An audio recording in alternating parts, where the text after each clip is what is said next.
Okay, update po tayo dito sa magre-react tayo dito ha sa opinion nitong si Auntie Claire Castro na nabanggit raw ni BBM na ayaw niya na mapersona non grata ang ambasador ng China. Ito ha, pakinggan ninyo, pakinggan ninyo. May moves from certain legislators na deklarang persona non grata ang Chinese ambassador over remarks he's been making. No! No ang sagot ng Pangulo. No. Ito na kailangan patapusin tungkol sa ganyang issue. So, sabi ng Pangulo, no. So he is strongly opposed to those moves. Basta ang sagot ng Pangulo patungkol sa panawagan na ideklara ng persona non grata ang isang ambassador. No. Salamat po. Okay, so ibig sabihin, itong si Auntie Claire Castro ay nakausap niya itong si BBM, no? Patungkol po sa issue na meron pong mga ilan dyan, mga senador, no? Na gustong ipersona non grata itong ambasador ng China dito sa Pilipinas. Wala naman siguro sa hulog kung ipersona non grata natin itong ambasador ng China. No, parang dahil lang ba sa hatred natin sa China, dahil sa awayan natin diyan, ang dahilan kasi nito ay si Tariela, di ba? Imagine that one ha. Si Tariela pa yung nambubuli na ginawa niyang caricature ang mukha ni Xi Jinping. Tapos ipersona non grata pa natin yung ambasador ng China. 'Di ba? Hindi talaga wala sa hulog na ang Pilipinas sa ganyan, no? Ako dito sa sinabi ni Claire na ayaw ng Pangulong Bongbong Marcos na ipersona non grata ang China, buti naman at naisip niya 'yan. Okay? Dahil nasabi yan ni BBM, baka Auntie Claire sabihin mo rin kay BBM na palitan na itong si Tariela dyan, being the leader of the Philippine Coast Guard. Ha? Kasi siya naman ang nagsimula ng gulo na yan eh. Okay? Hindi po ito usapin sa karagatan ha. Kung West Philippine Sea o South China Sea. Ang usapin po rito kung paano tayo rumirespeto sa ibang bansa in general ha. Hindi lang China. Pero yung asal nitong si Tariela, hindi po maganda. Tapos, ito pa yung mga senador natin na pabida, no? Na panawagan ng iba dyan, na gusto nilang ipersona non grata ang China, parang double dead na yung ginagawa natin sa China. 'Di ba? So, ako po, no? Bilang isang Pilipino, ay dapat lang, no? Na hindi makialam ang Pangulo dyan. Okay? Ito, pangalawang topic natin. Itong si itong si Laila de Lima ngayon, nagre-react siya ngayon, dahil dito sa Supreme Court ruling na final na ang Supreme Court na ibasura ang impeachment complaint laban dito kay VP Sara. Itong babaeng ito, no? Umaasa pa. Umaasa pa siya. Pakinggan ninyo pakinggan ninyo. In upholding his original decision, the Supreme Court also affirmed that his ruling does not absolve VP Sara Duterte of the offenses she is accused of committing. The court's decision was based on procedural grounds and did not rule on the merits of the allegations against VP Sara. Kaya nga, pwedeng magsampa uli ng impeachment case laban kay VP Sara. Gusto raw nila na magsampa ulit ng impeachment case. Alam nyo, de Lima, it's a waste of time. Nagsasayang lang kayo ng bond paper. Nagsasayang lang kayo ng effort, time. Na? Kung ako pa sa inyo, labanan ninyo si VP Sara sa 2028. Mahirap ba na kalabanin si VP Sara? Na talagang idadaan nyo talaga sa impeachment complaint si VP Sara? Binoto yan ng taong bayan. Okay? Unlike sa inyo, isinusuka na kayo ng taong bayan. Tapos, magpalabas ka pa ng video na ganyan? 'Di ba nakakadiri? 'Di ba nakakasuka na kayo? Nagmukha kayong desperada sa totoo lang. Oh. The same substantive grounds contained in last year's complaint. However, while it basically rests on technicalities, the resolution denying the motion for reconsideration appears to be a derogation of the House's constitutional powers and prerogatives. Ang nagkapareho dun sa main decision or original decision at sa resolution ngayon at nakakabahala pa rin, tulad sa naunang desisyon, may paglihis ang Korte Suprema sa letra at diwang nasa saligang batas ukol sa pantay at magkahiwalay na kapangyarihan ng hudikatura at Alam mo, Dilima, kahit ano pang sabihin mo dyan, kahit anong iyak mo pa ang gagawin mo dyan, hindi talaga yan magbabago. Oh, meron man kayong karapatan na mag-file ulit, no?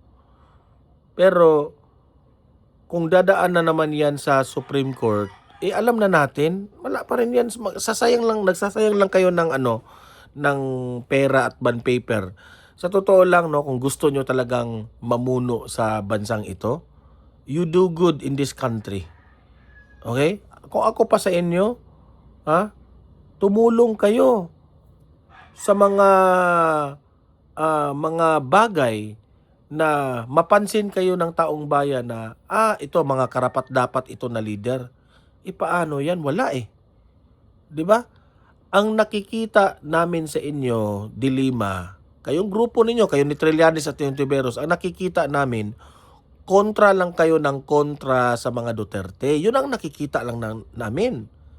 Pero yung may nakita ba kaming kabutihan sa inyo na tumutulong kayo sa taong bayan nung panahon ng lindol? Wala kayo, hindi kayo nakita. Nung panahon ng bagyo, walang Dilima, walang Hontiveros, walang Trillanes na nakita, 'di ba? Pero sa panahon ng mga festival ng mga iba't ibang lugar dito sa Pilipinas, present kayo. Kapag masaya, present kayo. Pero kapag sa panahon na tumutulong tayo, hindi kayo nakikita. Paano kayo iboboto ng taong bayan dyan? 'Di ba? What do I mean by do good? Okay? Do more mga gawain na ma-appreciate kayo ng masang Pilipino. Paano yan? Wala eh. Okay? Wala. Wala talaga kaming nakita.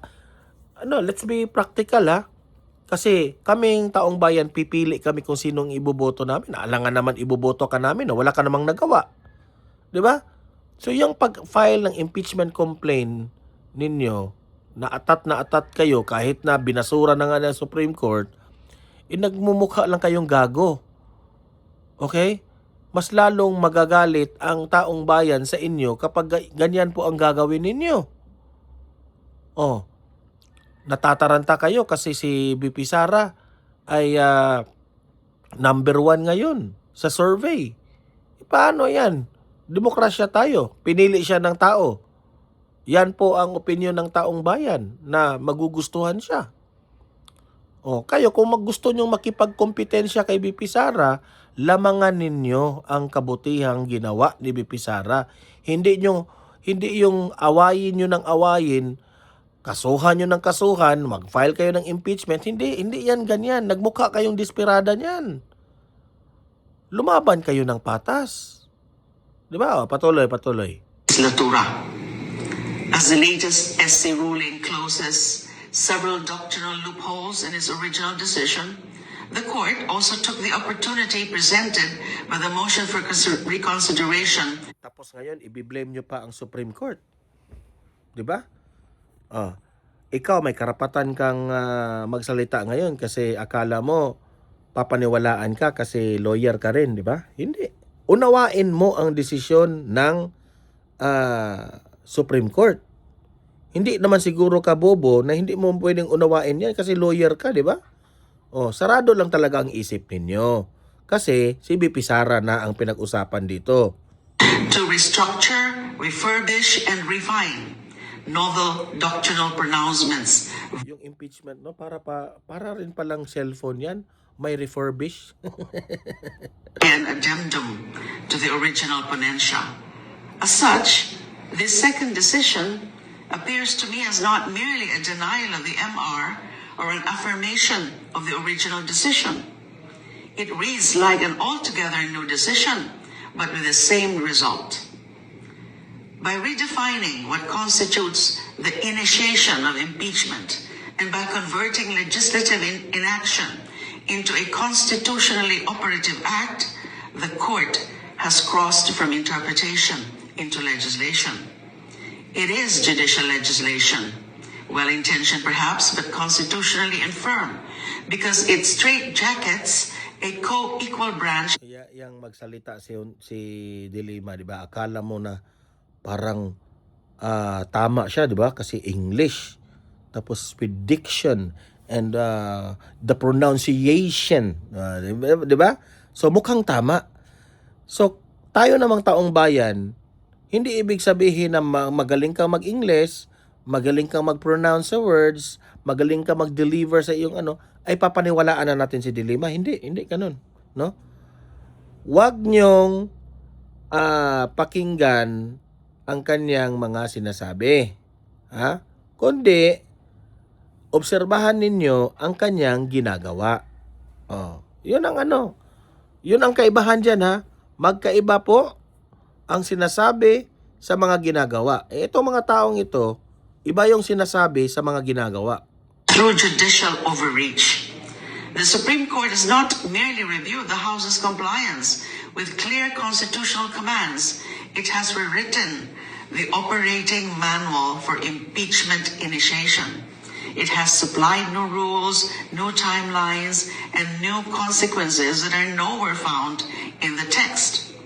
The effect is to discipline the procedure that the Constitution left for Congress to decide.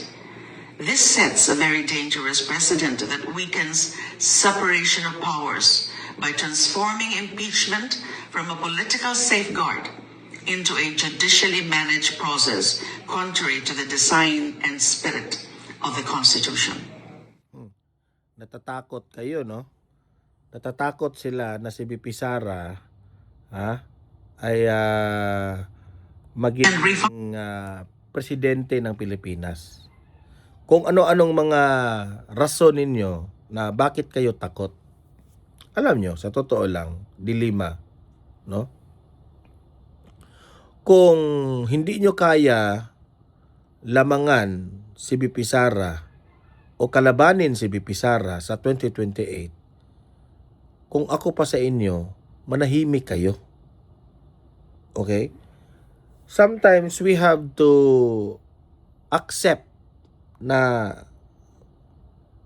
talo tayo. Okay?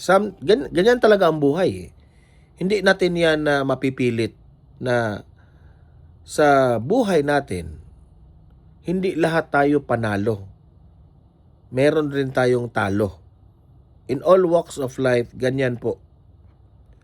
Sa sitwasyon ninyo, talo talaga kayo. Noon pa. Okay? Kung bakit nasira ang pangalan ng mga dilawan, mga pinklawan, ay dahil rin sa mga pinanggagawa ninyo. Matagal na kaming nagpayo sa inyo na huwag ninyong awayin ang mga Duterte kasi lalo lang ninyong sinisira ang inyong mga pangalan. Ha? Sinisiraan lang ninyo ang inyong mga sarili dyan. Diba? Ngayon, gusto nyo nang